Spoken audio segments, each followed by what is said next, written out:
واللالان ها برنو بيكان هذا بالنو وكيو دبالمني واللالان واممنو واللالان ها برنو بيكان هذا بالنو وكيو دبالمني واللالان واممنو واللالي بردكنا واللالني Ifajiruuf jireenya beekumsa sirraa daamsa sammuudhaan teessi doomse ija immoo si jaamsa wayyaa keenya beekumsa dhabuudhaan addunyaa keessaa kufne barnootaaf dunyaadhaan dalaynee hin guddanne barannee hin mul'anne eenyummaa keenyaa daganne wal jaalala laganne barnoota shari'aa fi kan idilee addunyaa walitti haa qabannu maaf caljennee tetteenyaa hundaa gachaana keenya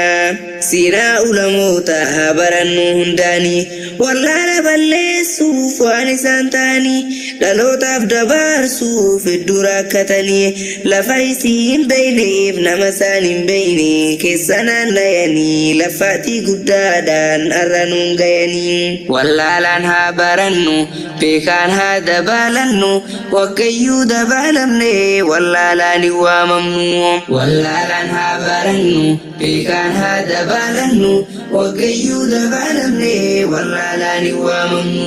nuuf erge rabbiini ergamaa haqaa nagayaaf rahmataa yoo dhoofnu maqaa osoo addunyaan taayituu dukkana wallaalaa dhufeerraa nu baasee Mustafa al-Amiinu isaan hordofannaan bakka yaadne keenna hundaa gachaana keenna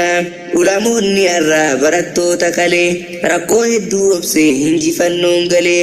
argatan nyaatanii daban sabbaranii dirrabbii baranii waa hedduu ta'anii haasawee wayyeessaa seenaa ulamaa kaleessaa barnoota gadaan kun barnoota ufirra dabarsaa hagayuu dhaloota hundumaa arganne gosoota barnoota abboonni kaleessaa barnoota argatanii jireenya jijjiiruuf hin arganne carraa kan nu arganne har'aa yaa haadhaaf abbaa koo utubaa jiruutoo atis obboleessaa atis obboleetti miidhamni wallaalaa kan darbee nu geetti haadhaaf abbaan keenya daddabne wallaalaa hundaani barannaa haala nuuf biyyeessaa barnootaaf nu geessaa wallaalaan haa barannu beekaan haa dabaalannu waggayyuu dabaalamne wallaalaan hin waamamnu wallaalaan haa barannu beekaan haa dabaalannu waggayyuu dabaalamne wallaalaan hin waamamnu amantii dhugaadha rabbirra nu kaaye rakkoo nurraa hiikee bareechee nu faaye fayyaa guutuu qabna qananiif nagayaa beekaa hedduu qabna laalaarraa dhagayaa wallaalli nuuf gayaa deemuuf luka qabna qabuuf harka qabna laaluuf ija qabna dhagayuuf gurra qabna dhugaan isa kamii darri isa kamii jennee addaan beekuuf kunoo qalbii qabna hundumaa qabatuuf nuuf kenne rabbiini fayyaa guutuu qabna rakkannee mimaallamna zabanni hammaate laalaa yaa ikhwaanii dhugaatu mardhate dharri immoo baroode kijibni faarfame namni dhugaan oode osoo abbaan jiru qabeenyoon midhaale beekatoo waalame wallaalatu chaale guyyatu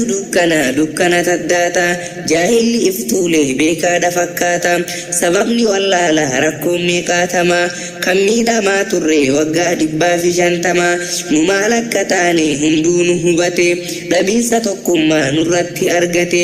amantii dhugaadha nutti dadhabate homaa yakkan qabnu yaa rabbi nu beeyta nasiitee nuu fidii nu galchin gabrummaan wallaalaan haa barannu beekaan haa dabaalannu waggayyuu dabaalamne wallaalaan hin waamamnu wallaalaan haa barannu beekaan haa dabaalannu waggayyuu dabaalamne wallaalaan hin waamamnu si kadhadhe rabbi mootii irra keessa dafiitii nu furii ati ni dandeessa hunda waan jabaate ati ni dandeetta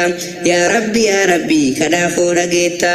xumura dubbiidha yaa ijoollee islaamaa waliif naa dabarsa wayiin siniif dhaama bu'uurri gabrummaadhaa fi rakkoo teenya wallaala ta'uusaa namuutu yaadadha barnoota hundaafuu mudhii jabeeffadha